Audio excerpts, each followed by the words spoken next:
Have you ever struggled to explain a decision you made on your gut feeling, or an opinion you formed that feels very right, but you don't know why? It happens to me all the time. And the struggle often comes with a lot of frustration. Why do I find it so complicated to explain something that feels so powerfully right and intuitively obvious to me? Basically, intuition is one of the many unconscious processes of the brain. Our awareness is estimated to hold around 4 to 7 items of information at a time. So the vast majority of what the brain does, including information processing, problem solving, and decision making, occurs without us being consciously aware of it. And that's why we struggle to explain something that is intuitively crystal clear to us. We know something without knowing why we know it. And the actual attempt to explain it can kill the creative power of our intuition, as all of a sudden we're limiting our brain's vast processing power to only those 4-7 items we can consciously work with at a time. That's why we can become so frustrated when trying to explain it. And that's also why we're often afraid of following our intuition, because the underlying basis of it escapes us. We feel a certain decision is right, we struggle to explain why, and therefore we doubt ourselves.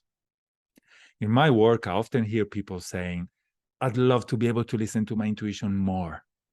That's a cry for authenticity and for unloading the eternal burden of self-doubt off our shoulders.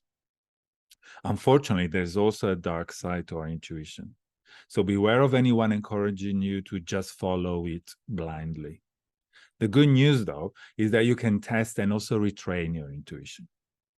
And if you ask me, becoming aware of our intuitive processes is an act of great personal responsibility because they play such an important role in our everyday lives. Whenever we have little to no time or little to no data available, we instinctively rely on our intuition to guide us. Snap judgment.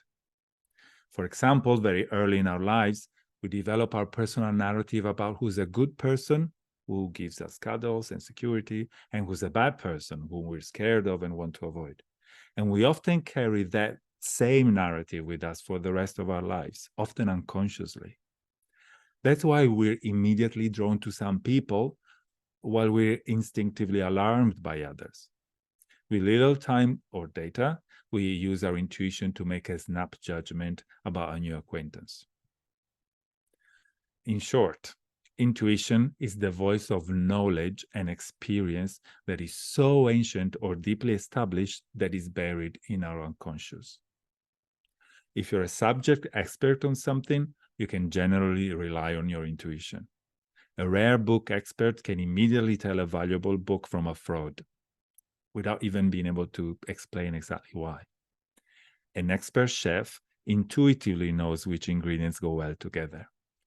An expert business leader instinctively feels when an investment opportunity seems dodgy, and so on. However, intuition has a dark side too. Prejudice, discrimination, and loads of other unconscious biases. Let me share a quite dramatic example. Our mainstream culture used to be unconsciously racist for centuries. Today, we're consciously owning and working on such beliefs, with limited but hopefully increasing success.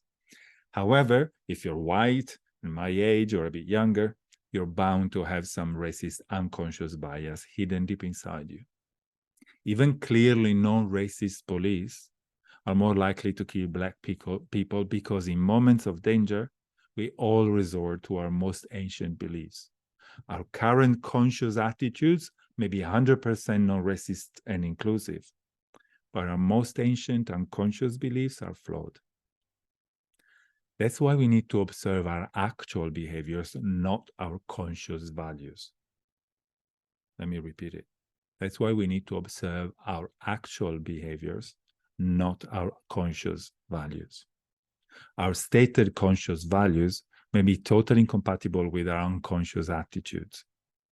This is also why behavioral tests that are based on stated conscious values instead of actual behaviors don't really work. The good news is that we can retrain even our deepest beliefs. If you become aware that you may be suffering from a bias, then spend time against it. If you have an ethnic bias, for example, then spend time with people from a different ethnic group. It'll change your unconscious bias. And as a less dramatic example, I am gay, and some years ago I realized that the vast majority of my close friends were gay men. It's not something I planned deliberately. It turns out I'm instinctively drawn to making gay friends. And when I became consciously aware of it, I resolved to proactively work against it and deliberately focus on making more non-gay friends. The essential bit here is to observe your actual behaviors, not your stated values, and spot your unconscious biases, and then act to create new behaviors. This way, you retrain your intuition, you can trust in more and more, and ultimately you can unleash the vast and fast power of your unconscious mind without the constraint of self-doubt. If you want to learn more about intuition, I recommend Blink by Malcolm Gladwell.